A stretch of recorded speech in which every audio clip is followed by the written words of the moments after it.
ദൈവനാമത്തിന് മഹത്വമുണ്ടായിരിക്കട്ടെ. യേശുക്രിസ്തുവിന്റെ പുതിയ നിയമ രക്ഷയുടെ ഉപദേശം എന്ന വാട്സ്ആപ്പ് ഗ്രൂപ്പിൽ നിത്യജീവന്റെ മൊഴികൾ എന്ന വചന പരമ്പരയിൽ അടിയനും വന്ന് പ്രസംഗിക്കുവാൻ ദൈവം ഇടയാക്കിയ കൃപയ്ക്കായി നന്ദിയോടെ സ്തുതിക്കുന്നു. ഇതിന് അവസരം തന്ന എല്ലാ അഡ്മിന്മാരോടുള്ള നന്ദി തരണത്തിൽ അറിയിക്കുന്നു. അതുപോലെ ഞങ്ങളെ ഫേസ്ബുക്കിലും യൂട്യൂബിലും ശ്രദ്ധിക്കുന്ന എല്ലാ ദൈവമക്കളെയും ദൈവനാമത്തില് വന്ദനം ചെയ്യുന്നു. നമ്മള് ചിന്തിച്ചു കൊണ്ടിരുന്നത് എന്തായിരുന്നു? യേശുക്രിസ്തുവിന്റെ വരവിനോട് അനുബന്ധിച്ചുള്ള കാര്യങ്ങളെ കുറിച്ചാണ്. രണ്ടാം വരവിനെ കുറിച്ചുള്ള കാര്യങ്ങളെ കുറിച്ചായിരുന്നു. അതിന്റെ 25 പാർട്ടുകൾ അവസാനിച്ചു. ഇന്ന് 26ാമത്തെ പാർട്ടിലേക്ക് നമ്മൾ കടന്നു വന്നിരിക്കുകയാണ്. ആ പാർട്ടിലേക്ക് നമ്മൾ ആ ഭാഗത്തേക്ക് വരുമ്പോൾ നമുക്ക് കാണാൻ കഴിയുന്ന ഒരു കാര്യം, കഴിഞ്ഞ പ്രാവശ്യം നമ്മൾ പഠിച്ചത് ഏതായിരുന്നു? ലവോദിക്യ സഭയെ കുറിച്ചായിരുന്നു. അതിൽ നിന്ന് ദൈവവചനം ദൈവവചനത്തിലൂടെ ദൈവം നമ്മളോട് സംസാരിച്ചത് നമ്മൾ കേട്ടു. ഇനി നമ്മൾ 4-ാം അധ്യായത്തിലേക്ക് വരുമ്പോൾ അനന്തരം സ്വർഗത്തിൽ ഒരു വാതിൽ തുറന്നിരിക്കുന്നത് ഞാൻ കണ്ടു. ഇവിടെ ചിന്തിക്കേണ്ട ഒരു കാര്യമാണ്. സഭയെ കുറിച്ചുള്ള ദൂതുകൾ കഴിഞ്ഞു. ഇനി സ്വർഗത്തിൽ ഒരു വാതിൽ തുറന്നിരിക്കുന്നു എന്നാണ് യോഹന്നാന് പറയുവാനുള്ളത്. എന്താണ് ഈ വാതിൽ?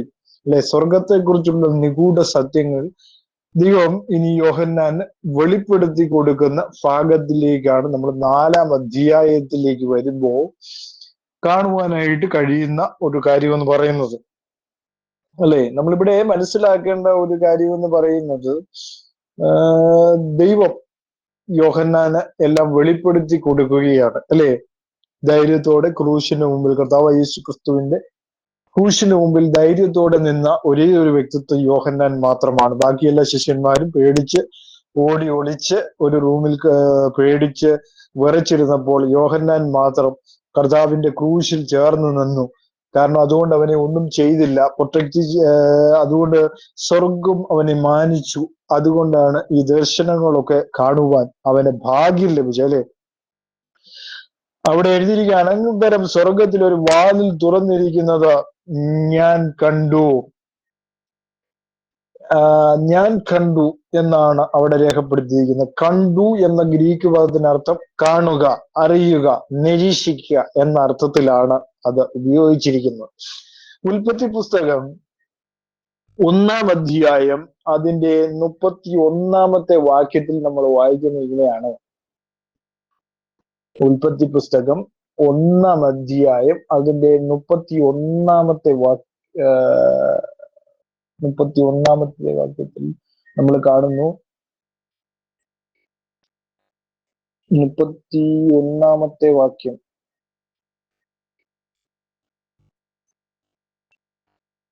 താൻ ഉണ്ടാക്കിയതിനൊക്കെയും ദൈവം നോക്കി, അത് എത്രയും നല്ലതെന്ന് കണ്ടു. സന്ധ്യയായി, ഉഷസ്സായി, 6-ാം ദിവസം. അപ്പം അങ്ങനെ കാണുക എന്ന പദം, ഇതിന്റെ അർത്ഥം എന്താണ്? കാണുക, അറിയുക, നിരീക്ഷിക്കുക എന്നുള്ള അർത്ഥത്തിലാണ് അവിടെ ഉപയോഗിച്ചിരിക്കുന്നത്. അവിടെയും ദൈവം എന്താണ്? താൻ ഉണ്ടാക്കിയതിനെയൊക്കെയും ദൈവം നോക്കി എന്ന് വളരെ വിശ്വസ്തയോടെയുള്ള ആ നോട്ടം, അല്ലേ, അതാണ് അവിടെ നമുക്ക് കാണുവാനായിട്ട് സാധിക്കുന്നു. അപ്പൊ എന്താണ്? രംഗം ഇവിടെ മാറുകയാണ്. ഭൂമിയിൽ നിന്നും സ്വർഗത്തിലേക്ക് മാറുന്നു. ഭൂമിയിൽ പീഡനം അനുഭവിക്കുന്ന സഭകൾ സ്വർഗീയ സിംഹാസനത്തിന്റെ ഉദാത്ത ദർശനത്തിന് മുമ്പിൽ അലിഞ്ഞില്ലാതെയാകുന്നു. അപ്പൊ നമ്മൾ മനസ്സിലാക്കണം, എന്താണ് ഇവിടെ പറഞ്ഞു വരുന്നത്? പ്രധാനമായ കാര്യം എന്താണ്?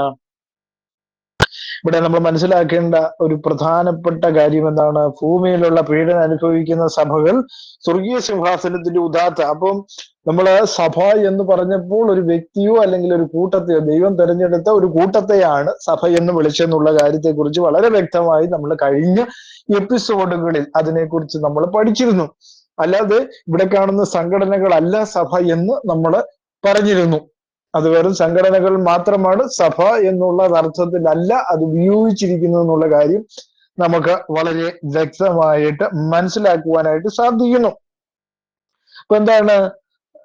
ദർശനത്തിന് മുമ്പില് അലിഞ്ഞില്ലാതാകുന്നു എന്നുള്ളതാണ്. അതായത് നടക്കുന്ന സകലവും നിയന്ത്രിക്കുന്ന ആരാണ്?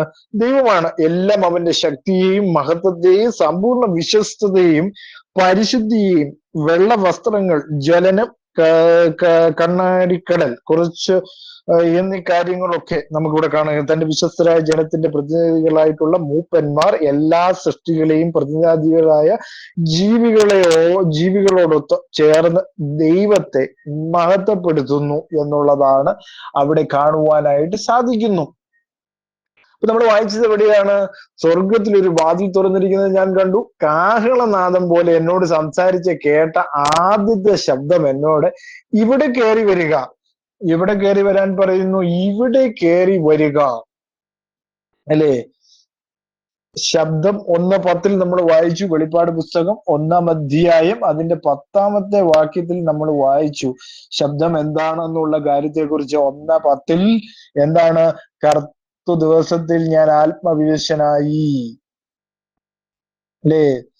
10 നമ്മൾ വായിക്കുന്നു. 1 കൊരിന്ത്യർ 52 നമ്മൾ വായിക്കുന്നു. 1 കൊരിന്ത്യർ 15:52 വായിക്കുന്നു, നാം എല്ലാവരും നിദ്ര കൊള്ളുകയില്ല, എന്നാൽ അന്ത്യകാഹളനാദത്തിങ്കൽ പെട്ടെന്ന് കണ്ണുമയക്കുന്ന ഇടയിൽ നാം എല്ലാവരും രൂപാന്തരപ്പെടും.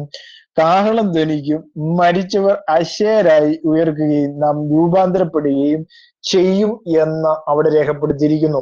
കാഹളനാദമല്ല, അതുപോലെ തുളഞ്ഞു കയറുമ്പോഴുള്ള ഉച്ചത്തിലുള്ള വ്യക്തമായ ശബ്ദത്തെ കുറിച്ചാണ് അവിടെ യോഹന്നാൻ എന്ത് ചെയ്യുന്നത്? മെൻഷൻ ചെയ്യുന്നത്. അപ്പൊ നമ്മൾ ചിന്തിക്കേണ്ട ഒരു വസ്തുത തന്നെയാണത്, അല്ലേ? ആ ശബ്ദം താൻ കേട്ടു എന്ന് യോഹന്നാൻ പറയുകയാണ്. അപ്പോ എന്നോട് ഇവിടെ കയറി വരിക, മേലാൽ സംഭവിക്കാനുള്ളത്. അപ്പോ ഇനി സംഭവിക്കാനുള്ള, മേലാൽ സംഭവിക്കാനുള്ള കാര്യങ്ങൾ ഇനി പറഞ്ഞ് യോഹന്നാനെ വെളിപ്പെടുത്തുകയാണ്. എന്താണ് ഈ മേലാൽ സംഭവിക്കുവാനുള്ളത്? വെളിപ്പാട് പുസ്തകം 1:19 നമ്മൾ വായിക്കുന്നു. വെളിപ്പാട് പുസ്തകം 1-ാം അധ്യായം അതിന്റെ 19-ാമത്തെ വാക്യത്തിൽ വായിക്കുന്നത് ഇങ്ങനെയാണ്, നീ കണ്ടതും ഇപ്പോഴുള്ളതും ഇനി സംഭവിക്കാനിരിക്കുന്നതും, അല്ലേ? അവിടെ എഴുതിയിട്ടുണ്ട്, നീ കണ്ടതും ഇപ്പോഴുള്ളതും ഇനി സംഭവിക്കാനിരിക്കുന്നതും എന്നും അവിടെ പറയുന്നു. അതിന്റെ 2ഉം 3ഉം വാക്യങ്ങൾ വായിക്കുമ്പോൾ, അവൻ ദൈവത്തിന്റെ വചനവും യേശുക്രിസ്തുവിന്റെ സാക്ഷിയുമായി താൻ കണ്ടതൊക്കെയും സാക്ഷീകരിച്ചു. 3-ാമത്തെ വാക്യത്തിൽ, ഈ പ്രവചനത്തിന്റെ വാക്കുകളെ വായിച്ച് കേൾപ്പിക്കുന്നവനും കേൾക്കുന്നവരും അതിൽ എഴുതിയിരിക്കുന്നത് പ്രമാണിക്കുന്നവരും ഭാഗ്യവാന്മാർ, സമയം അടുത്തിരിക്കുന്നു. വളരെ ചിന്തിക്കേണ്ട ഒരു കാര്യമാണ്. അവിടെ വായിച്ചിരിക്കുന്ന ഒരു കാര്യമാണ് ഈ അതിൽ എഴുതിയിരിക്കുന്നവർ പ്രമാണിക്കുന്നവരും എന്താണ്? വാക്കുകളെ വായിച്ച് കേൾപ്പിക്കുന്നവനും, അല്ലേ? ദൈവം തൃത്വമാണെന്നും ത്രിയേകമാണെന്നും പഠിപ്പിക്കുന്നവരുടെ കാര്യമല്ല ഇവിടെ പറഞ്ഞത്. ഈ പ്രവചനത്തിലെ വാക്കുകൾ, അതായത് ദൈവവചനത്തിലെ വാക്കുകൾ കേൾക്കുന്നവനും കേൾപ്പിക്കുന്നവനും ആരാണ്? കേൾപ്പിക്കുന്നവൻ ആരാണ്? അതിനെക്കുറിച്ച്, ദൈവവചനത്തെ കുറിച്ച് പറയുന്നവൻ, അത് കേൾക്കുന്നവർ, അത് എഴുതിയിരിക്കുന്ന പ്രമാണിക്കുന്നവരും എന്താണ്? ഭാഗ്യവാന്മാരാണ്, സമയം അടുത്തിരിക്കുന്നു എന്നാണ് അവിടെ രേഖപ്പെടുത്തിയിരിക്കുന്നത്. അപ്പൊ ഭാഗ്യം ആണ് ഇത് പ്രമാണിക്കുന്നത്. അപ്പൊ ഭാഗ്യം ഉണ്ട് എന്നാണ് പറയുന്നത്. ഇത് പ്രമാണിക്കുന്നവനൊരു ഭാഗ്യം ലഭിക്കും എന്നാണ് അവിടെ രേഖപ്പെടുത്തി വച്ചിരിക്കുന്ന പ്രധാനമായ കാര്യം എന്ന് പറയുന്നത്. അപ്പോ എന്താണ്? അധ്യായമുള്ള സഭ എന്താണ്? ഈ യുഗാന്ത്യത്തിൽ അതിന്റെ സഞ്ചാരം പൂർത്തീകരിക്കുമ്പോൾ, അല്ലെങ്കിൽ പൂർണ്ണ അഭ്യുദയത്തെ പ്രാപിച്ച ശേഷമോ എന്ത് സംഭവിക്കും എന്നതിനെ കുറിച്ചാവാം ഇവിടെ സൂചിപ്പിക്കുന്നത്. അപ്പൊ മേലാൽ സംഭവിക്കാനുള്ള കാര്യങ്ങളെ കുറിച്ച് വളരെ വ്യക്തമായിട്ട് പറയുകയാണ്. അപ്പോ ഇതെല്ലാം പറഞ്ഞു തീരുമ്പോൾ നിനക്ക് കാണിച്ചു തരാമെന്ന് പറഞ്ഞു കഴിഞ്ഞ ഉടനെ ഞാൻ ആത്മവിവശനായി എന്ന് പറയുന്നു. അപ്പൊ ആത്മവിവശത ഉണ്ടാവണം. വെളിപ്പാടുണ്ടാകുമ്പോൾ എന്താണ് ആദ്യം ഉണ്ടാകുന്ന? ആത്മീയ വിവശതയാണ്. അതാണ് യോഹന്നാൻ അവിടെ ഉണ്ടായത്. അപ്പൊ എന്താണ്? സ്വർഗത്തിൽ ഒരു സിംഹാസനം വച്ചിരിക്കുന്നു, അല്ലേ? തർക്കക്കാരുടെ ഭാഷയിൽ പറഞ്ഞു കഴിഞ്ഞാൽ 3 പേരുണ്ട്, 3 സിംഹാസനങ്ങളുണ്ട് എന്നുള്ളതാണ് അവരുടെ പഠിപ്പീര് എന്ന് പറയുന്നത്. സ്വർഗത്തിൽ ഒരു സിംഹാസനം വെച്ചിരിക്കുന്നു, സിംഹാസനത്തിൽ ഒരുവൻ ഇരിക്കുന്നതും കണ്ടു. ചിലർ പറയുന്നു ഒരു സിംഹാസനത്തിൽ 3 പേരൂടെ ഇരുന്ന് വളരെ ഐക്യത്തോടെയും കൂട്ടായ്മയോടെ ഇരിക്കുമെന്ന് ചില ആളുകൾ പറയുന്നത് കേട്ടിട്ടുണ്ട്. ഐക്യത്തോടെയും കൂട്ടായ്മയോടെ ഇരിക്കുന്ന 3 പേരുണ്ടെന്നൊക്കെയാണ് ചില ആളുകളുടെ സംസാരത്തിൽ നമുക്ക് കേൾക്കുവാനായിട്ട് കഴിഞ്ഞു. ഉടനെ ഞാൻ വിവശനായി, സ്വർഗത്തിൽ ഒരു സിംഹാസനം വെച്ചിരിക്കുന്നു, സിംഹാസനത്തിൽ ഒരുവൻ ഇരിക്കുന്നതും കണ്ടു. അവിടെ 3 പേരിയ്ക്കുന്നത് കണ്ടെന്ന് പറയുന്നില്ല, ഒരുവനെ ഇരിക്കുന്നുള്ളതെന്നാണ് അവിടെ പറഞ്ഞിരിക്കുന്നത്. 3 പേരുടെ കാര്യമൊന്നും പറയുന്നില്ല. സ്വർഗത്തിൽ ഒരു സിംഹാസനം എന്ന് പറയുമ്പോൾ, ഒന്ന് രാജാക്കന്മാരുടെ പുസ്തകം വായിക്കുമ്പോൾ, ഒന്ന് രാജാക്കന്മാർ പുസ്തകം 22:19, ഒന്ന് രാജാക്കന്മാർ 1 Kings 22:19 വായിക്കുമ്പോൾ അവിടെ എഴുതിയിരിക്കുകയാണ്, അതിനവൻ പറഞ്ഞത്, എന്നാൽ നീ യഹോവയുടെ വചനം കേൾക്കുക. യഹോവ തന്റെ സിംഹാസനത്തിൽ ഇരിക്കുന്നതും സ്വർഗത്തിലെ സൈന്യമൊക്കെയും അവന്റെ അടുക്കൽ വലത്തും ഇടത്തും നിൽക്കുന്നത് ഞാൻ കണ്ടു. അവിടെ 3 പേരിയ്ക്കുന്നെന്ന് ഒരിടത്തും പറഞ്ഞിട്ടില്ല. അവിടെ 3 പേരുണ്ട് എന്നാണ് തൃത്വക്കാര് പറയുന്നത്. 3 പേര് ഒരുമിച്ച് കൂട്ടായ്മയോടെ ഇരിക്കുന്നു എന്നൊക്കെയാണ് തൃത്വക്കാർ പഠിപ്പിക്കുക. അത് അവിടെ പൊളിയുന്നു എന്നുള്ളതാണ്.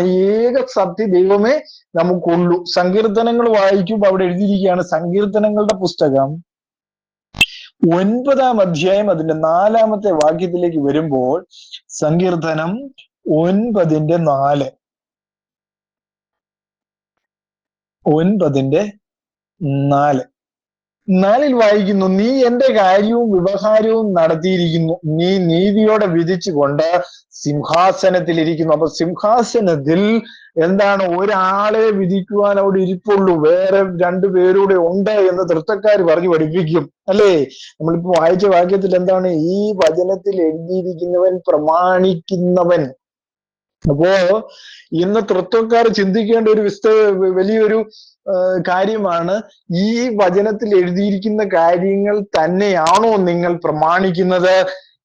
പ്രമാണിക്കുന്നില്ല എങ്കിൽ അയ്യോ കഷ്ടം എന്ന് പറഞ്ഞ് അതിനെ വിടുവാനേ എനിക്ക് കഴിയത്തുള്ളൂ. സഹോദരങ്ങളെ, അവിടെ വളരെ വ്യക്തമായിട്ട് എഴുതിയിരിക്കുന്നു, നീ എന്റെ കാര്യവും വ്യവഹാരവും നടത്തിയിരിക്കുന്നു, നീ നീതിയോടെ വിധിച്ചുകൊണ്ട് സിംഹാസനത്തിൽ ഇരിക്കുന്നു. 3 പേരിയ്ക്കുന്നു എന്ന് അവിടെ പറയുന്നില്ല.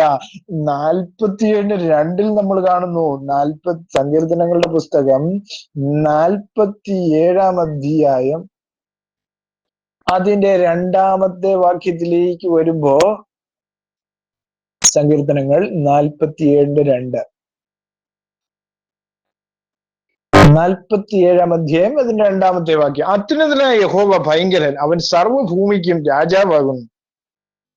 യേശുക്രിസ്തു ഇതേ കാര്യം തന്നെയാണ് ഭൂമിയിൽ ഇരുന്നപ്പോൾ പറഞ്ഞത്, ഞാൻ യഹൂദന്മാരുടെ രാജാവാണ്, അല്ലേ എന്ന് പറഞ്ഞതുപോലെ തന്നെ സർവ്വഭൂമിക്കും രാജാവാണ്. യേശുക്രിസ്തുവിൻ രാജാവാണ് എന്ന് തന്നെയാണ് പറയുന്നത്. അപ്പൊ 2 രാജാക്കന്മാർ നമുക്കുണ്ടോ? വളരെ ചിന്തിക്കേണ്ട ഒരു വസ്തുത തന്നെയാണ്. 2 രാജാക്കന്മാർ നമുക്കില്ല, അല്ലെ? 2 രാജാക്കന്മാർ നമുക്കില്ല എന്നുള്ള കാര്യവും മറന്നു പോകരുത്. ഇനി സങ്കീർത്തനം 123:1, സങ്കീർത്തനം 123:1, സ്വർഗത്തിൽ വസിക്കുന്നതിനുള്ളവൻ നിങ്കലേക്ക് ഞാൻ എന്റെ കണ്ണുയർത്തുന്നു. 3 പേരിലേക്ക് കണ്ണുയർത്തുന്നു എന്ന് പറഞ്ഞില്ല, ഒരാളിലേക്കാണ് കണ്ണുയർത്തുന്നത്. 3 പേരുടെ അടുക്കലേക്ക് കണ്ണുയർത്തുന്നുണ്ടോ? ഇല്ല. അപ്പൊ ദൈവമാണ് ലോകത്തെ ഭരിക്കുന്നപ്പോൾ നമ്മൾ ഈ പുസ്തകത്തിൽ നമ്മൾ വായിക്കുന്ന എന്താണ്, ഈ സംഭവങ്ങളെല്ലാം അവന്റെ നിയന്ത്രണത്തിലൂടെയാണ്. അവയിലൂടെ അവൻ തന്റെ ലക്ഷ്യം പ്രവർത്തിക്കുന്നു. വെളിപ്പാട് പുസ്തകം 19:6 നമ്മൾ വായിക്കുന്നു. വെളിപ്പാട് പുസ്തകം 19:6 വായിക്കുകയാണ്, അപ്പോൾ വലിയ പുരുഷാരത്തിന്റെ ഘോഷം പോലെയും പെരുവെള്ളത്തിന്റെ ഇരച്ചിൽ പോലെയും തകർത്ത ഇടിമുഴക്കം പോലെയും ഞാൻ കേട്ടത്, ഹല്ലേലൂയ, സർവശക്തിയുള്ള നമ്മുടെ ദൈവമായ കർത്താവ് രാജ്യത്വമേറ്റിരിക്കുന്നു. വളരെ ചിന്തിക്കേണ്ട ഒരു കാര്യമാണ്. നമ്മുടെ ദൈവമായ കർത്താവ് രാജ്യത്വമേറ്റിരിക്കുന്നു. 2 കർത്താക്കന്മാർ നമുക്കുണ്ടോ? ഇല്ല. തൃത്വക്കാരെ സംബന്ധിച്ചിടത്തോളം 2 കർത്താക്കന്മാർ അവർക്കുണ്ട്, അല്ലെ? ദൈവമായ കർത്താവ്, ദൈവവും കർത്താവും ഒരാൾ തന്നെയാണ്. അതുകൊണ്ടാണ് അങ്ങനെ ഇരിക്കുന്നത്, ദൈവമായ കർത്താവ് രാജ്യത്വം ഏറ്റെടുത്തിരിക്കുന്നു എന്നുള്ളതാണ്. 3 പേരുണ്ട്, 3 പേർക്കും ദൈവത്വമുണ്ട് എന്നാണ് ഇവിടുത്തെ തൃത്വക്കാർ പഠിപ്പിച്ച് വരുന്നത്. വളരെ ചിന്തിക്കേണ്ടതും തെറ്റായ പ്രസ്താവനയുമാണ് അവർ നടത്തിക്കൊണ്ടിരിക്കുന്നത് എന്നുള്ളതാണ് ഇതിൽ നമുക്ക് മനസ്സിലാക്കുവാനായിട്ട് സാധിക്കുന്നു എന്നുള്ളതാണ്. അപ്പൊ അടുത്ത വാക്യത്തിൽ വായിക്കുന്ന എങ്ങനെയാണ്? ഒരു സിംഹാസനം വെച്ചിരിക്കുന്നതും സിംഹാസനത്തിൽ ഒരുവൻ ഇരിക്കുന്നതും കണ്ടു. ഒരേ ഒരാളെ കണ്ടുള്ളൂ, 3 പേരിരിക്കുന്നതായിട്ട് യോഹന്നാൻ കണ്ടില്ല.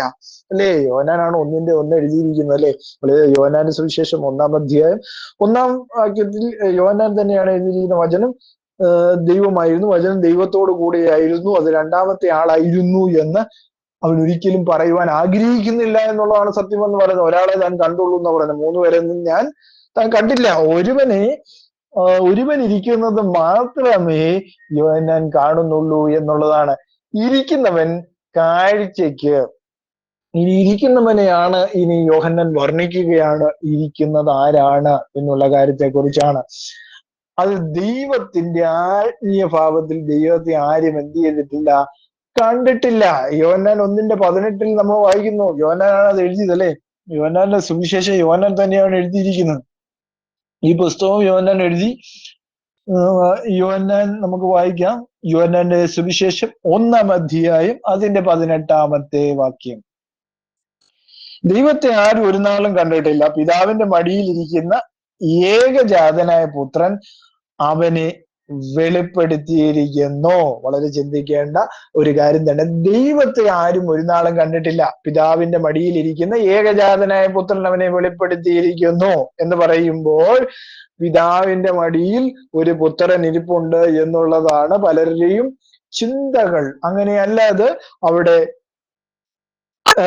നമുക്ക് വായിക്കുവാനായിട്ട് സാധിക്കുന്ന. ഇംഗ്ലീഷിൽ എഴുതിയിരിക്കുന്ന no man has seen God at any time, the only begotten son which is in the bosom of the father, he hath declare him.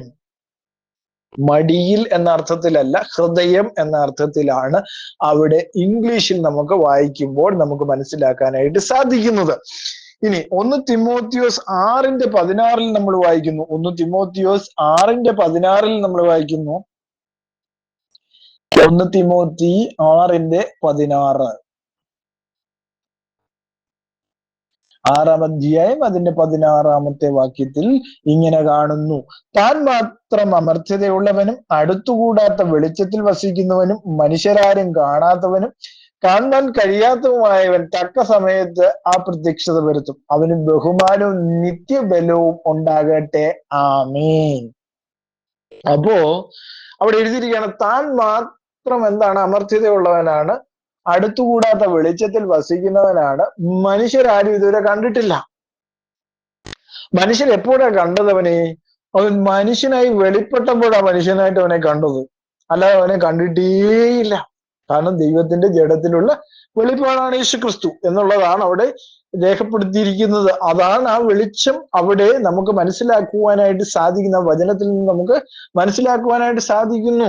കാരണം ദൈവം മനുഷ്യനായി വെളിപ്പെട്ടു, അപ്പോഴാണ് നമ്മൾ കണ്ടത്.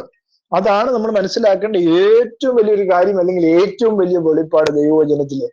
യോഹന്നാൻ ദൈവത്തിന്റെ തേജസ്സിന്റെ ഭാവം, വിലയേറിയ രത്നത്തിലെ പ്രതിഫലനം എന്ന പോലെ മാത്രമേ കണ്ടുള്ളൂ. സൂര്യകാന്തം എന്ന് ഇവിടെ വിവർത്തനം ചെയ്തിരിക്കുന്നു എന്നാണ് വിവർത്തനം ചെയ്ത ഗ്രീക്ക് പദം സൂചിപ്പിക്കുന്നത്. വജ്രം പോലെ ശുദ്ധമായ രത്നത്തെ അല്ലെങ്കിൽ ചുവപ്പാണ്, പത്മരാഗം എന്നുള്ളതാണ്. ഇരിക്കുന്നവൻ കാഴ്ചയ്ക്ക് സൂര്യകാന്തത്തോടും പത്മരാഗത്തോടും സദൃശ്യം. സിംഹാസനത്തിന്റെ ചുറ്റും കാഴ്ചയ്ക്ക് മരകതത്തോട് സാദൃശ്യമായ ഒരു പച്ചവില്ല്.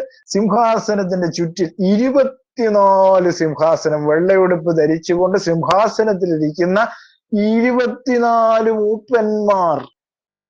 എന്താണ് വെള്ളവസ്ത്രം എന്നൊക്കെ കഴിഞ്ഞ പ്രാവശ്യം ഞാൻ പഠിപ്പിച്ചായിരുന്നു. ഈ നമ്മുടെ നാട്ടിൽ നമ്മൾ തുന്നിയെടുക്കുന്ന വെള്ളവസ്ത്രത്തെ കുറിച്ചല്ല, ബെന്തിക്കോസുകാരിടുന്ന വെള്ളവസ്ത്രത്തെ കുറിച്ചല്ല അവിടെ പറഞ്ഞിരിക്കുന്നത്. നീതി, അല്ലേ? നീതി ധരിക്കും, അല്ലേ? സമാധാനത്തിന്റെ വെള്ള ധരിക്കും. അത് ദൈവമാണ് ഉടുപ്പിക്കുന്നത്. നമ്മൾ ആരും ഉടുത്താലൊന്നും അതൊന്നും ആകത്തില്ല എന്നുള്ളതാണ് സത്യം. ബെന്തിക്കോസുകാർ സ്വയമായി ഉടുത്തു, അത് അവർക്ക് തന്നെ അത് ദോഷമായി തീർന്നുകൊണ്ടേയിരിക്കുന്നു. കാരണം അങ്ങനെയല്ല ദൈവവചനം പഠിപ്പിക്കുന്നതും. ദൈവവചനത്തിന് വിരുദ്ധമായ പഠിപ്പീരാണ് അത് പഠിച്ചുകൊണ്ട് അവരിയ്ക്കുന്നതും അവർ ചെയ്തുകൊണ്ടിരിക്കുന്നതും. അതിന്റെ ചുറ്റും കാഴ്ചയ്ക്ക് മരതകത്തോട് സാദൃശ്യമായ പച്ചവില്ല്. അപ്പൊ ഈ വെള്ളവസ്ത്രത്തെ കുറിച്ച് പറഞ്ഞപ്പോ ഒരു വ്യക്തി കഴിഞ്ഞ ദിവസം പ്രസംഗിച്ചപ്പോ പറയുകയാണ്, ആരാണ്ട് പറഞ്ഞെന്ന് വെള്ള വസ്ത്രം ഇട്ടോ നിങ്ങൾ സമാധാനവാദികളാണെന്ന് അദ്ദേഹത്തോട് പറഞ്ഞു. അപ്പൊ ചിന്തിക്കണം. അപ്പൊ അങ്ങനെ എന്താണ് ഒരു സമാധാനവാദിത്വം എവിടെയെങ്കിലും ഒരു കിട്ടുവാൻ വേണ്ടി നിങ്ങൾ വെള്ള ഡ്രസ് ഇട്ടുകൊണ്ട് ഒരു പ്രയോജനവും അക്കാര്യത്തിലില്ല. ദൈവം നിങ്ങളെ ഉടുപ്പിക്കാതെ വെള്ള വസ്ത്രം ധരിച്ചു എന്ന് നിങ്ങൾക്ക് പറയുവാൻ യാതൊരു അവകാശവും ആ കാര്യത്തിലില്ല. അത് കഴിഞ്ഞ എപ്പിസോഡിൽ ഞാൻ അതിനെക്കുറിച്ച് പറഞ്ഞതാണ്. അപ്പൊ എന്താണ്, ഇരിക്കുന്നവൻ കാഴ്ചയ്ക്ക് സൂര്യകാന്തത്തോടെയാന്ന് പറഞ്ഞു. കാഴ്ചയ്ക്ക് മരതകത്തോട് സദൃശമായ പച്ച വില്ല്. എന്താണ് ഈ പച്ച വില്ല്? അല്ലെ, പച്ച വില്ല് ദൈവ മഹത്വത്തെയും വിശ്വസ്തതയുമാണ് അത് സൂചിപ്പിക്കുന്നത്. ഉൽപ്പത്തി പുസ്തകം 9-ാം അധ്യായം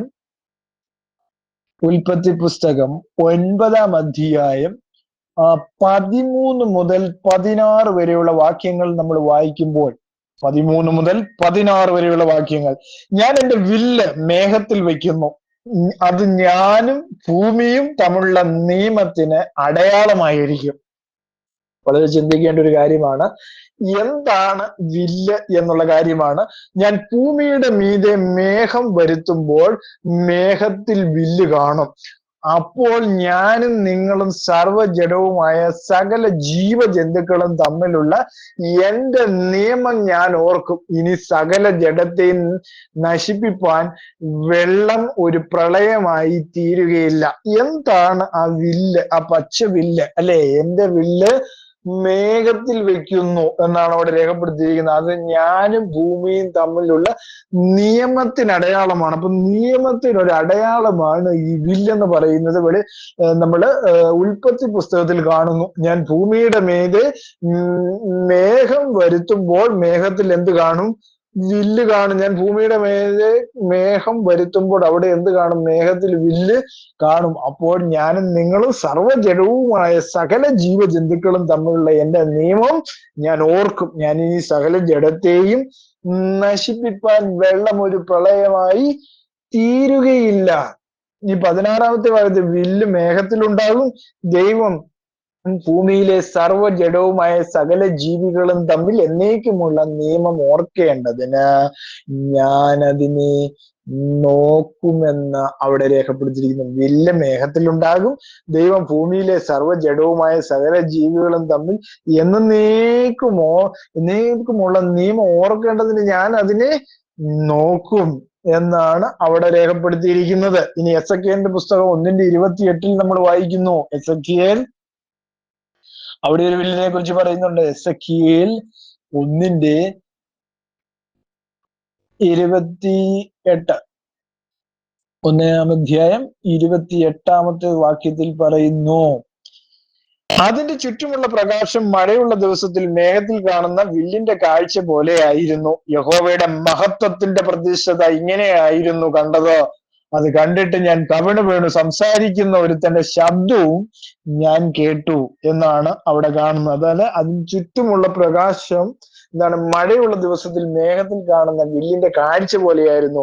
യഹോവയുടെ മഹത്വത്തിന്റെ പ്രത്യക്ഷത ഇങ്ങനെയായിരുന്നു. അപ്പൊ ദൈവത്തിന്റെ മഹത്വത്തെയും വിശ്വസ്തതയും, അതായത് ദൈവത്തിന്റെ മഹത്വവും കാണിക്കുന്നു, ദൈവം വിശ്വസ്തനാണെന്നുള്ളതിനെയും അത് സൂചിപ്പിക്കുന്നു ആ പച്ച വില്ല് എന്നാണ് അവിടെ നമുക്ക് കാണുവാനായിട്ട് സാധിക്കുന്നു.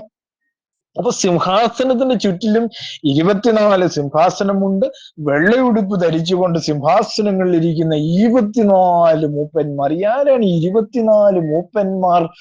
24 മൂപ്പന്മാരെ കുറിച്ച് നമ്മൾ ചിന്തിക്കുമ്പോ വെളിപ്പാട് പുസ്തകത്തിൽ 9 മുതൽ, അല്ലേ, ഈ അധ്യായത്തിൽ തന്നെയാണ്.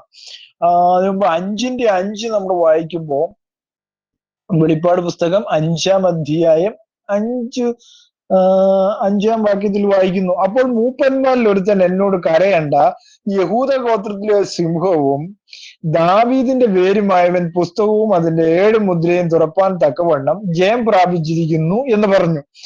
ഇനി നമ്മൾ 9 മുതൽ, അതായത് 4-ാം അധ്യായം 9 മുതൽ 11 വരെയുള്ള വാക്യങ്ങളിൽ കാണുന്നു, എന്നേക്കും ജീവിച്ചിരിക്കുന്നവനായി സിംഹാസനത്തിരിക്കുന്നവന് ആ ജീവികൾ മഹത്വവും ബഹുമാനവും സ്തോത്രവും കൊടുക്കുമ്പോഴൊക്കെയും 24 മൂപ്പന്മാരും സിംഹാസനത്തിരിക്കുന്നതിന് മുമ്പിൽ വീണു, എന്നേക്കും ജീവിച്ചിരിക്കുന്നവനെ നമസ്കരിച്ചു. 11-ാമത്തെ വാക്യത്തിൽ കർത്താവേ, നീ സർവവും സൃഷ്ടിച്ചുവനും എല്ലാം നിന്റെ ഇഷ്ടം ഹേതുവാൽ ഉണ്ടായതും സൃഷ്ടിക്കപ്പെട്ടതും ആകയാൽ മഹത്വവും ബഹുമാനവും ശക്തിയും കൈക്കൊള്ളുവാൻ യോഗ്യനെന്ന് പറഞ്ഞുകൊണ്ട് തങ്ങളുടെ കിരീടങ്ങളെ സിംഹാസനത്തിന് മുമ്പിൽ ഇടും എന്ന് അവിടെ രേഖപ്പെടുത്തിയിരിക്കുന്നു. ഇനി 8-ാം അധ്യായം അതിന്റെ 10-ാമത്തെ വാക്യത്തിൽ 8 മുതൽ 10 വരെയുള്ള വാക്യങ്ങളിലാണ് നമ്മൾ വായിച്ചത്. ഇനി 7-ാം അധ്യായം അതിന്റെ 11-ാമത്തെ വാക്യത്തിൽ സകല ദൂതന്മാരും സിംഹാസനത്തിന്റെയും മൂപ്പന്മാരുടെയും 4 ജീവികളുടെയും ചുറ്റും നിന്ന് സിംഹാസനത്തിന് മുമ്പിൽ കമിഴ്ന്നു വീണു, ആമീൻ എന്ന് അവിടെ കാണുന്നു. 14 വരെയുള്ള വാക്യങ്ങൾ നമ്മുടെ ദൈവത്തിന് എന്നേക്ക് സ്തുതിയും മഹത്വവും ജ്ഞാനവും സ്തോത്രവും ബഹുമാനവും ശക്തിയും ബലവും ആമീൻ എന്ന് പറഞ്ഞ് ദൈവത്തെ നമസ്കരിച്ചു. 13-ാമത്തെ വാക്യം മൂപ്പന്മാരിൽ ഒരുത്തൻ എന്നോട് വെള്ളയങ്കി ധരിച്ചു നിൽക്കുന്ന ഇവർ ആർ, എവിടെ നിന്ന് വന്നു എന്ന് ചോദിച്ചു എന്നും 14-ാമത്തെ വാക്യത്തിൽ യജമാനൻ അറിയുന്നുവല്ലോ എന്ന് ഞാൻ പറഞ്ഞതിന് അവൻ എന്നോട് പറഞ്ഞത്, ഇവർ മഹാകഷ്ടത്തിൽ നിന്ന് വന്നവർ കുഞ്ഞാടിന്റെ രക്തത്തിൽ തങ്ങളുടെ അങ്കി അലക്കി വെളുപ്പിച്ചിരിക്കുന്നു. ഈ കുഞ്ഞാടിന്റെ അങ്കി അങ്കി അലക്കി വെളുപ്പിച്ചിരിക്കുന്നു. അപ്പൊ ഇവർ ആരാണെന്ന് ചോദിക്കുന്നുണ്ട്. മൂപ്പന്മാർ വെള്ളം കയറിച്ചിരിക്കുന്ന ഇവർ ആര് എന്ന് ചോദിച്ചപ്പോ അവിടെ പറയുന്ന ഒരു കാര്യം എന്താണ്? ഇവർ മഹാകഷ്ടത്തിൽ നിന്ന് വന്നവരാണ്. പിന്നെന്താണ്? കുഞ്ഞാടിന്റെ രക്തത്തിൽ തങ്ങളുടെ അങ്കി അലക്കി വെളുപ്പിച്ചിരിക്കുന്നു. കഷ്ടത്തിൽ നിന്ന് വന്നവരാണ് അല്ലേ? കർത്താവിന്റെ നാമനിമിത്തം കഷ്ടം അനുഭവിച്ചിട്ട് വന്നവരാണ്. അതുപോലെ തന്നെ കുഞ്ഞാടിന്റെ രക്തത്തിൽ തങ്ങളെ അങ്കി അലക്കി വെളുപ്പിച്ചിരിക്കുന്നു. വളരെ ശ്രദ്ധിക്കേണ്ട ഒരു കാര്യമാണ് തങ്ങളുടെ അങ്കി. അല്ലേ? ഞങ്ങൾ വിശുദ്ധന്മാരെന്ന് സ്വയം എണ്ണുന്നവരായിരുന്നില്ല. അവരെന്താണ്? അവർ നാൾക്കുനാൾ കുഞ്ഞാടിന്റെ രക്തത്തിൽ തങ്ങളെ തന്നെ അലക്കി വെളുപ്പിച്ചവരായിരുന്നു. അല്ലേ? അവർ പറഞ്ഞു കിടക്കുന്നവരല്ല, വേറൊരാള് പറയുകയാണ്. അല്ലേ? അല്ലാതെ ഞാൻ വിശുദ്ധി ജീവിക്കുന്ന ആളാണ് അല്ലെങ്കിൽ വിശുദ്ധി ജീവിക്കുന്ന വ്യക്തിയാണെന്ന് ഞാൻ സ്വയം പറഞ്ഞുകൊണ്ട് നടന്നിട്ട് വല്ല കാര്യമുണ്ടോ? എന്നെ കുറിച്ച് മറ്റാളുകൾ പറയണം. അങ്ങനെ പറഞ്ഞെങ്കിലേ അതിനകത്ത് കാര്യമുള്ളൂ. ബന്ധുക്കോസുകാരിപ്പം ഞങ്ങൾ വിശുദ്ധിയിലും വേർപാടിലും ജീവിക്കുന്നവരാണ് എന്ന് പറഞ്ഞുകൊണ്ട് നടന്നിട്ട് എന്തെങ്കിലും പ്രയോജനം ഉണ്ടോ? അവിടെ എഴുതിയിരിക്കുന്നത് എന്താണ്? കുഞ്ഞാടിന്റെ രക്തത്തിൽ തങ്ങളെ തന്നെ തങ്ങളുടെ അങ്കി അലക്കി വെളുപ്പിച്ചിരിക്കുന്നു. അപ്പൊ വെളുപ്പിക്കണം, അല്ലാതെ ചുമ്മാതെ പറ്റുകയില്ല. ഞാൻ പെന്തക്കോസ്തുകാരനാണ്, ഇങ്ങനെ നെറ്റിയിൽ ലേബലുണ്ട്, ഞാൻ എഴുതിക്കൊണ്ട് നടന്നിട്ട് കാര്യമില്ല, എനിക്കതുകൊണ്ട് വിശുദ്ധി ഉണ്ട് എന്ന് പറയുന്നതല്ല. അത് മറ്റൊരാൾ നിങ്ങളെ കാണുമ്പോൾ പറയണം. നിങ്ങൾ അവരെ കാണുമ്പോൾ പറയുകയാണ് ഞങ്ങൾ വിശുദ്ധിയിലും വേർപാടിലും ജീവിക്കുന്നവരാണ്. അവർക്ക് നിങ്ങളെ കാണുമ്പോൾ തോന്നണം. അല്ലാതെ ഞാൻ സ്വയം അങ്ങോട്ട് ചെന്നിട്ട് ഞാൻ വിശുദ്ധിയിലും വേർപാടിലും ഉള്ളവരാണെന്ന് പറഞ്ഞിട്ട് ഒരു കാര്യവും ഇല്ല എന്നുള്ള കാര്യമാണ് അവിടെ രേഖപ്പെടുത്തിയിരിക്കുന്നത്. ഇനി 11-ാം അധ്യായം അതിന്റെ 16-ാമത്തെ വാക്യത്തിലേക്ക് വരുമ്പോൾ അവിടെ കാണുന്നു, ദൈവസന്നിധിയിൽ സിംഹാസനത്തിൽ ഇരിക്കുന്ന 24 മൂപ്പന്മാരും കവിണ് വീണ് ദൈവത്തെ നമസ്കരിച്ച് പറഞ്ഞത് എന്ന് 16-ാമത്തെ വാക്യത്തിൽ. 14:3 നമ്മൾ വായിക്കുന്നു. 14-ാം അധ്യായം അതിന്റെ 3-ാമത്തെ വാക്യത്തിൽ അവർ സിംഹാസനത്തിൽ 4 ജീവികൾക്കും മൂപ്പന്മാർക്കും മുമ്പാകെ ഒരു പുതിയ പാട്ട് പാടി. ഭൂമിയിൽ നിന്ന് വിലയ്ക്ക് വാങ്ങിയിരിക്കുന്ന 144 പേർക്കല്ലാതെ ആർക്കും ആ പാട്ട് പഠിപ്പാൻ കഴിഞ്ഞില്ല എന്ന് അവിടെ വായിക്കുന്നു. ഇനി 19:4 നമ്മൾ വായിക്കുന്നു. 19-ാം അധ്യായം അതിന്റെ 4-ാമത്തെ വാക്യം, 24 മൂപ്പന്മാരും 4 ജീവികളും ആമീൻ ഹല്ലേലൂയ എന്ന് പറഞ്ഞ് സിംഹാസനത്തിലിരിക്കുന്ന ദൈവത്തെ വീണ് നമസ്കരിച്ചു. വളരെ ശ്രദ്ധിക്കേണ്ട ഒരു കാര്യം തന്നെയാണ് അല്ലേ? സ്വർഗത്തിലെ ദൈവജനത്തിന് വിശ്വസ്തന്മാരായിട്ടാണ് ഇവിടെ കാണപ്പെടുന്നത് എന്നുള്ളതാണ്. അതെ, വെളിപ്പാട് പുസ്തകം 5-ാം അധ്യായം 8 മുതൽ 10 വരെയുള്ള വാക്യങ്ങളിൽ നമ്മൾ വായിക്കുന്നു. 5-ാം അധ്യായം 8 മുതൽ 10 വരെയുള്ള വാക്യം, വാങ്ങിയപ്പോൾ 4 ജീവികളും 24 മൂപ്പന്മാരും ഓരോരുത്തരും വീണയും വിശുദ്ധന്മാരുടെ പ്രാർത്ഥന എന്ന ധൂപവർഗവും നിറഞ്ഞ പൊൻകലശവും പിടിച്ചുകൊണ്ട് കുഞ്ഞാടിന്റെ മുമ്പാകെ നിന്നു. അല്ലെ? 9-ാമത്തെ വാക്യത്തിൽ പുസ്തകം വാങ്ങുവാനും അതിന്റെ മുദ്ര പൊട്ടിപ്പാനും നീ യോഗ്യൻ, നീ അറക്കപ്പെട്ടു, നിന്റെ രക്തം കൊണ്ട് സർവ്വഗോത്രത്തിലും ഭാഷയിലും വംശത്തിലും ജാതിയിൽ നിന്നുള്ളവരെ ദൈവത്തിനായിട്ട് വിലയ്ക്ക് വാങ്ങി എന്ന് അവിടെ രേഖപ്പെടുത്തിയിരിക്കുന്നു. 7-ാം അധ്യായം 9 മുതൽ 11 വരെയുള്ള വാക്യങ്ങൾ നമ്മൾ വായിക്കുന്നു. ഇതിന്റെ ശേഷം സകല ജാതികളിലും ഗോത്രങ്ങളിലും വംശങ്ങളിലും ഭാഷകളിൽ നിന്നുള്ളതായി ആർക്കും എണ്ണിക്കൂടാത്ത ഒരു മഹാപുരുഷാരം വെള്ള നീലങ്കി ധരിച്ച് കയ്യിൽ കുരുത്തോലയുമായി സിംഹാസനത്തിനും കുഞ്ഞാടിനും മുമ്പാകെ നിൽക്കുന്നത് കണ്ടു എന്നവിടെ രേഖപ്പെടുത്തിയിരിക്കുന്നു. അടുത്തത് 10-ാം വാക്യത്തിൽ രക്ഷ എന്നുള്ളത് സിംഹാസനത്തിൽ ഇരിക്കുന്നവനെ നമ്മുടെ ദൈവത്തിന്റെയും കുഞ്ഞാടിന്റെയും ദാനമെന്നവർ ഉദ്ദേശത്തിൽ ആർത്തുകൊണ്ടിരുന്നു. അല്ലേ? രക്ഷ തന്നെ വേണമെങ്കിൽ തന്നെ എന്താണ്? സിംഹാസനത്തിൽ ഇരിക്കുന്നവൻ കനിയണമെന്നാണ് ഇവിടെ രേഖപ്പെടുത്തിയിരിക്കുന്നത്. അല്ലാതെ ഒരിക്കലും രക്ഷ കിട്ടുമെന്ന് വിചാരിക്കേ വേണ്ട. പറഞ്ഞു നടന്നാലൊന്നും രക്ഷയാകത്തില്ല. ഞങ്ങളെ കർത്താവ് യേശു ക്രിസ്തുവിലായത് കൊണ്ട് ഞങ്ങൾ രക്ഷിക്കപ്പെട്ടു എന്ന് പറഞ്ഞിട്ട് കാര്യമില്ല. രക്ഷ എന്നുള്ള സിംഹാസനത്തിൽ ഇരിക്കുന്ന നമ്മുടെ ദൈവത്തിന്റെ കുഞ്ഞാടിന്റെ ദാനം നമുക്ക് ലഭിക്കണം. ആ ദാനമില്ലാതെ നടക്കത്തില്ല. അവർ ഉച്ചത്തിൽ എന്ത് ചെയ്തു?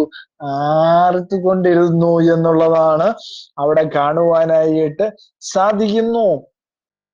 അല്ലേ?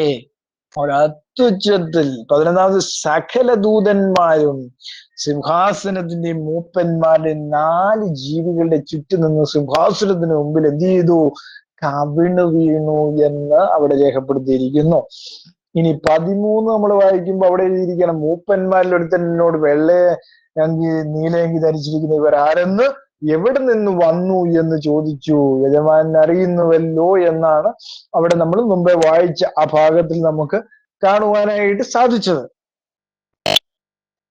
അപ്പം നമ്മൾ മനസ്സിലാക്കുമ്പോൾ സ്വർഗത്തിലെ ഉന്നതമായ ഒരു സ്ഥാനത്ത് എന്ന നിലയിൽ അവർക്ക് പ്രത്യേക ദൂതന്മാരായിരിക്കുവാൻ കഴിയുന്നു. വെളിപ്പാട് പുസ്തകം 19-ാം അധ്യായം 19-ാം അധ്യായത്തിൽ വരുമ്പോൾ അവിടെ എഴുതിയിരിക്കുകയാണ് 4 മുതലുള്ള 19-ാം അധ്യായം 4 മുതൽ 7 വരെയുള്ള വാക്യങ്ങൾ വായിക്കുന്നു. 24 മൂപ്പന്മാർ, 4 ജീവികൾ ആമീൻ ആമീൻ ഹല്ലേലൂയ എന്ന് പറഞ്ഞുകൊണ്ട് സിംഹാസനത്തിൽ ദൈവത്തെ വീണ് നമസ്കരിച്ച് നമ്മുടെ ദൈവത്തിന്റെ സകല ദാസന്മാരും ഭക്തന്മാരും ചെറിയവരും വലിയവരുമായുള്ളവരെ അവനെ വാഴ്ത്തുവീൻ എന്ന് പറയുന്ന ഒരു ശബ്ദം സിംഹാസനത്തിൽ നിന്ന് പുറപ്പെട്ടു. അപ്പോൾ വലിയ പുരുഷാരത്തിന്റെ ഘോഷം പോലെയും പെരുവെള്ളത്തിന്റെ ഇരച്ചിൽ പോലെയും തകർത്ത ഇടിമുഴക്കം പോലെയും ഞാൻ കേട്ടത്, ഹല്ലേലൂയ, സർവശക്തിയുള്ള ദൈവമായ കർത്താവ് രാജ്യത്വമേറ്റിരിക്കുന്നു എന്നാണ് അവിടെ രേഖപ്പെടുത്തിയിരിക്കുന്നത്. 7-ാം വാക്യത്തിൽ പറയുന്നു, നാം സന്തോഷി ഉല്ലസിച്ച് അവന് മഹത്വം കൊടുക്കുക. കുഞ്ഞാടിന്റെ കല്യാണം വന്നുവല്ലോ, അവന്റെ കാന്തയും തന്നെത്താൻ ഒരുക്കിയിരിക്കുന്നു എന്ന് അവിടെ രേഖപ്പെടുത്തിയിരിക്കുന്നു. അല്ലേ? എങ്ങനെയോ ഒരുക്കിയിരിക്കുന്നുള്ള കാര്യം നമ്മൾ നേരത്തെ തന്നെ പറഞ്ഞു. അങ്കി കഴുകി, അല്ലേ? സ്വയമായിട്ടല്ല, സ്വയനീതിയിലല്ല, ഞാൻ അങ്ങനെ വിശുദ്ധനാണെന്ന് പറഞ്ഞുകൊണ്ട് മേന്മയടിച്ചല്ല അവരത് ചെയ്തത്. അവർ ചെയ്തത് എങ്ങനെയാണ്? കുഞ്ഞാടിന്റെ കളങ്കമില്ലാത്ത രക്തത്തിൽ അവർ കഴുകി അവരെ തന്നെ ശുദ്ധീകരിച്ചു എന്നാണ് അവിടെ രേഖപ്പെടുത്തിയിരിക്കുന്നത്. എഫേസ്യർക്ക് എഴുതിയ ലേഖനം 1-ാം അധ്യായം 21-ാമത്തെ വാക്യത്തിൽ രേഖപ്പെടുത്തിയിരിക്കുന്നു. 1-ാം അധ്യായം 21-ാമത്തെ വാക്യത്തിൽ കാണുന്നു, സ്വർഗത്തിൽ തന്റെ വലത് ഭാഗത്ത് എല്ലാ വാഴ്ചയ്ക്കും അധികാരത്തിനും ശക്തിക്കും കർത്തൃത്വത്തിനും ഈ ലോകത്തിൽ മാത്രമല്ല വരുവാനുള്ളതിനും വിളിക്കപ്പെടുന്ന സകല നാമത്തിനും അത്യന്തം മീതെ ഇരുത്തുകയും സർവനാമത്തിനും മേലായ നാമം, അല്ലേ? സർവവും അവന്റെ കാൽക്കീഴാക്കി വെച്ച് അവനെ സർവത്തിനും മീതെ തലയാക്കി. വളരെ ചിന്തിക്കേണ്ട ഒരു കാര്യമാണ്. ഈ തൃത്വക്കാർ ചിന്തിക്കുന്നത് 2-ാമത്തെ ആളെയാണ് സർവനാമത്തിലും മേലായ നാമമാക്കിയത്. പഴയ നിയമത്തിൽ യഹോവയായ ദൈവം പറയുന്നു, എന്റെ മഹത്വം ഞാൻ ആർക്കും വിട്ടുകൊടുക്കുകയില്ല. അപ്പോൾ ഇത് ദൈവത്തിന്റെ ജഡത്തിലുള്ള വെളിപ്പാടെന്നുള്ള കാര്യം വളരെ വ്യക്തമാണ്. ആ നാമത്തിന്, ദൈവത്തിന്റെ അനേകം നാമങ്ങളിൽ ഒരു നാമമാണ് യേശുക്രിസ്തുവിന്റെ നാമം എന്ന് പറയുന്നത്. ആ നാമത്തെയാണ് സകല നാമത്തിലും മേലായ നാമമാക്കി ഉയർത്തിയതും. ആ നാമത്തിലാണ് രക്ഷ സംഭവിക്കുന്നു, ആ നാമത്തെ സ്വീകരിക്കുന്നു, ആ നാമത്തിലാണ് ദൈവം മനുഷ്യനായി വെളിപ്പെട്ടതും ആ നാമത്തിലാണ്. അപ്പൊ ആ നാമത്തിന് അത്ര തന്നെ പ്രാധാന്യം കൽപ്പിക്കപ്പെടുന്നു എന്നുള്ളതാണ്. വെളിപ്പാട് പുസ്തകം 3-ാം അധ്യായം അതിന്റെ 10-ാം വാക്യത്തിൽ. അങ്ങനെ ഇപ്പോൾ സ്വർഗത്തിൽ വാഴ്ചകൾക്കും അധികാരത്തിലും ദൈവത്തിന്റെ ബഹുവിധമായ ജ്ഞാനം, ദൈവത്തിന്റെ ബഹുവിധമായ ജ്ഞാനം എന്ന് അവിടെ രേഖപ്പെടുത്തിയിരിക്കുന്നു. അല്ലേ? രണ്ടാമത്തെ വ്യക്തിയൊന്നുമല്ല, ബഹുവിധ ജ്ഞാനം എന്നാണ് പറയുന്നത്. സ്വർഗത്തിൽ വായിച്ചത് അതേപോലെ ദൈവത്തിന്റെ ബഹുവിധമായ ജ്ഞാനം. കൊലോസ്യർക്ക് എഴുതിയ ലേഖനം 1:16. കൊലോസ്യർക്ക് എഴുതിയ ലേഖനം 1-ാം അധ്യായം അതിന്റെ 16-ാമത്തെ വാക്യം. സ്വർഗത്തിലുള്ളതും ഭൂമിയിലുള്ളതും ദൃശ്യമായതും അദൃശ്യമായതും സിംഹാസനങ്ങളാകട്ടെ, കർത്തൃത്വങ്ങളാകട്ടെ, വാഴ്ചകളാകട്ടെ, അധികാരങ്ങളാകട്ടെ, സകലവും അവൻ മുഖാന്തരം സൃഷ്ടിക്കപ്പെട്ടു. അവൻ മുഖാന്തരവും അവനായിട്ടും സകലവും എന്ത് ചെയ്യുന്നു? സൃഷ്ടിക്കപ്പെട്ടിരിക്കുന്നു എന്ന് പറയുമ്പോ പല ആളുകളും ചിന്തിച്ചു വെച്ചിരിക്കുന്നത് എന്താണ്? അവൻ രണ്ടാമത്തെ വ്യക്തിയാണ്. 15-ാമത്തെ വാക്യത്തിൽ പറയുന്നു അവൻ അദൃശ്യനായ ദൈവത്തിന്റെ പ്രതിമയാണ്, സർവ്വ സൃഷ്ടിക്കും ആദ്യ ജാതനുമാകുന്നു. അവിടെ രണ്ട് കാര്യങ്ങൾ ശ്രദ്ധിക്കണം. 1:15 പറയുന്ന അവൻ അദൃശ്യനായ ദൈവത്തിന്റെ പ്രതിമയാണ്. അല്ലേ? പ്രഥമ എന്ന് പറയുമ്പോൾ ആ ദൈവത്തിന്റെ തന്നെ വെളിപ്പെടലാണ് എന്നുള്ള കാര്യമാണ്. അല്ലെ? ആ ദൈവം മനുഷ്യനായിട്ട് വെളിപ്പെട്ടു എന്നുള്ളതാണ്. സർവ്വ സൃഷ്ടിക്കും ആദിജാതനുമാകുന്നു എന്ന് പറയുമ്പോൾ പാപം ചെയ്യാത്ത ആദ്യ സൃഷ്ടികൾക്കെല്ലാം എന്താണ്? ആദ്യജാതനാണ്. അല്ലേ? ആദാം പാപം ചെയ്തു വീണു. അതുകൊണ്ട് 2-ാം ആദാം എന്നാണ് യേശുക്രിസ്തുവിനെ വിളിക്കുന്നത്. അല്ലെ? വളരെ ചിന്തിക്കേണ്ട ഒരു കാര്യമാണ്. 2:10 വായിക്കുന്നു. കൊലോസ്യർ 2:10 എല്ലാ വാഴ്ചകൾക്കും അധികാരത്തിൽ തലയായ അവനിൽ നിങ്ങൾ പൂർണ്ണരായിരിക്കുന്നു. ഇപ്പൊ എന്താണ്? നമുക്ക് അധികാരം ലഭിക്കുവാൻ വേണ്ടിയാണ് അവൻ മനുഷ്യനായിട്ട് വെളിപ്പെട്ടത്. അല്ലേ? എല്ലാ വാഴ്ചകൾക്കും അധികാരത്തിന് തലയായ അവനിൽ നിങ്ങൾ എന്ത് ചെയ്യുന്നു? പരിപൂർണരായിരിക്കുന്നു. അപ്പൊ നമ്മൾ പരിപൂർണരാകണമെങ്കിൽ എന്താണ്? അവൻ മനുഷ്യനായി വെളിപ്പെട്ട് നമ്മളെ രക്ഷിക്കണം. അതിനു വേണ്ടിയാണ് അവൻ മനുഷ്യനായിട്ട് വെളിപ്പെട്ടത്. ദൈവം തന്റെ മഹത്വമൊക്കെ വെടിഞ്ഞ് മനുഷ്യനായിട്ട് ഭൂമിയിൽ വന്ന് എന്ത് ചെയ്തു? ദൈവം ഇനിയിപ്പോ പറയും ദൈവം ക്രൂശിൽ മരിച്ചുവോ എന്നൊരു ചോദ്യം നിങ്ങൾ എന്നോട് ചോദിക്കും. അല്ലെ? പിതാവാണ് മരിച്ചെന്നല്ലേ? ദൈവത്തിന്റെ മനുഷ്യനാണ്. ദൈവം മനുഷ്യനായി തീർന്നപ്പോഴാണ് അവൻ എന്ത് ചെയ്തത്? മരിച്ചത്. അവൻ മനുഷ്യനായിട്ടാണ്. അല്ലേ? യഹൂദന്മാര് ചോദിച്ചപ്പോ എന്താണ്? മനുഷ്യനായ എന്നെ നിങ്ങൾ കൊല്ലുവാൻ നോക്കുന്നുവോ എന്നാണ് ചോദിച്ചത്. കാരണം ദൈവം മനുഷ്യനായി തീർന്നു നമുക്ക് വേണ്ടി, നമ്മൾ രക്ഷപ്പെടാൻ വേണ്ടി എന്നുള്ള കാര്യമാണ് അവിടെ രേഖപ്പെടുത്തിയിരിക്കുന്നത്. കൊലോസ്യർ 2:9 പറയുന്നു അവനിലല്ലോ ദൈവത്തിന്റെ സർവ്വസമ്പൂർണതയും എന്താണ്? ദേഹരൂപമായിട്ട് വസിക്കുന്നത്. അതെന്താണ് മനസ്സിലാക്കേണ്ടത്? ദൈവത്തിന്റെ ജഡത്തിലുള്ള വെളിപ്പാട് ദേഹരൂപമായിട്ട് വസിക്കുന്നത്. മനുഷ്യനായിട്ട് ദൈവം മനുഷ്യനായിട്ട് മാറുന്നു, അല്ലെങ്കിൽ മനുഷ്യനായിട്ട് വെളിപ്പെടുന്നത് എന്നുള്ള കാര്യമാണ് അവിടെ രേഖപ്പെടുത്തുന്നത്. അവന്റെ സർവ്വസമ്പൂർണ്ണ ദേഹരൂപമായിട്ട് വസിക്കുന്നു. അല്ലെ? ദേഹം, ദേഹി, ആത്മാവ് എന്നുള്ള കാര്യം ദൈവത്തിനുമുണ്ട്. മനുഷ്യനുള്ള പോലെ തന്നെ ദേഹം, ദേഹി, ആത്മാവ്. ദൈവത്തിന്റെ ദേഹം, മനുഷ്യരായിട്ടുള്ള ആ വെളിപ്പെടൽ ആരാണ്? യേശുക്രിസ്തുവാണ് എന്നുള്ള കാര്യമാണ് അവിടെ നമുക്ക് മനസ്സിലാക്കുവാൻ കഴിയുന്ന ഏറ്റവും വലിയൊരു കാര്യം എന്ന് പറയുന്നത്. അല്ലേ? അപ്പോ യോഹന്നാൻ എത്തുന്നതിനും 7-ാമത്തെ കാഹളം തിരിഞ്ഞുമുള്ള പ്രതിഫലം ലഭിച്ച് സ്വർഗത്തിൽ വാഴുന്ന സഭയെ അവർ പ്രതിനിധീകരിക്കുന്നു എന്നത് നമുക്കിവിടെ മനസ്സിലാക്കുവാനായിട്ട് സാധിക്കുന്നു എന്നുള്ളതാണ്. ഈ വെളിപ്പാട് പുസ്തകം 11-ാം അധ്യായം അതിന്റെ 15 മുതൽ 18 വരെയുള്ള വാക്യങ്ങളും നമ്മൾ കാണുന്നു. വെളിപ്പാട് പുസ്തകം 11-ാം അധ്യായം 15 മുതൽ 18 വരെയുള്ള വാക്യങ്ങൾ. 7-ാമത്തെ ദൂതൻ ഊതിയപ്പോൾ ലോക രാജ്യത്വം നമ്മുടെ കർത്താവിനും അവന്റെ ക്രിസ്തുവിനും ആയി തീർന്നു. അവൻ എന്നേക്കും വാഴും എന്ന് സ്വർഗത്തിൽ ഒരു മഹാസന്തോഷമുണ്ടായി. അല്ലേ? ലോകരാജ്യത്വം. അല്ലേ? കർത്താവ് യേശു ക്രിസ്തു പറഞ്ഞു ഞാനും പിതാവും ഒന്നാകുന്നു. രണ്ടാകുന്നല്ല പറഞ്ഞു. 2 വ്യക്തികളാണെന്നല്ല കർത്താവ് പറഞ്ഞത്. ഞാനും പിതാവ് ഒന്നാകുന്നു.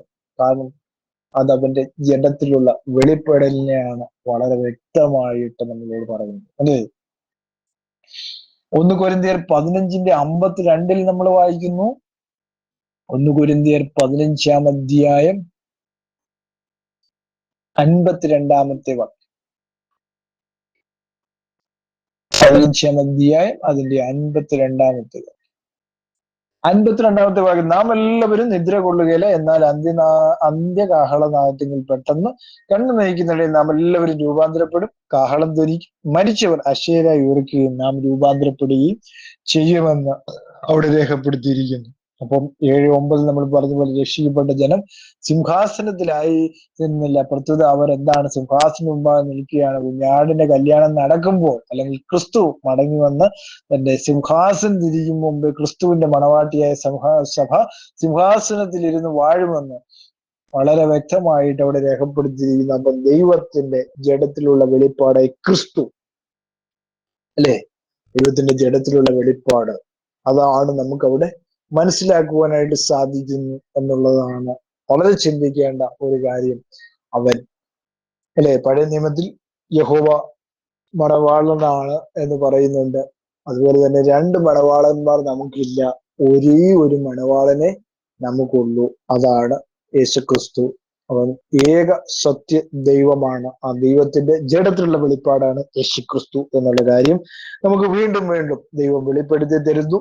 ഈ വചനങ്ങൾ നിങ്ങൾക്ക് അനുഗ്രഹപ്രദമായെങ്കിൽ എല്ലാവരെയും ദൈവം ധാരാളമായി സമൃദ്ധിയായും അനുഗ്രഹിക്കട്ടെ. ആമേൻ.